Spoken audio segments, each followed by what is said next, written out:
For me, I would like to compare learning to baking. The reason I'm going to do that is because 2 years ago I learned how to bake and decorate cakes, and that experience shows very clearly how I learn.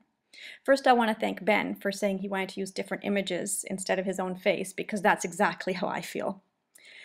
Anyways, for my learning, I need to have the right ingredients. I need to be able to make mistakes without fear, and I learn by doing and not just by reading.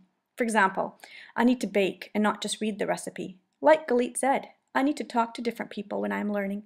And like Ben said, I need that solitary time to think about my ideas. It's kind of like that time that the cake is baking in the oven. I need to think and let all of those ingredients come together to make something wonderful. Time is important because not only do I need it for thinking, but I also need a deadline to focus myself so that I have something to work towards. A time when I will evaluate what I have done and perhaps reset my goals. I also need feedback, positive, and ways to improve. My first cake looked like this, and my kids told me it tasted like grainy sweet sand. So I learned from that and I changed what I was doing.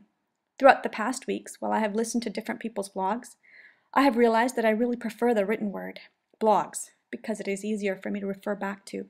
And when people are talking, some of what they say goes right past me, especially when there are so many good ideas being presented in a short time. I didn't like big lectures in university. Also, I need to share my learning afterwards. Just like cake, it's better when you have it with company. A few years ago, I took a cake baking class and I took photos of my evolution.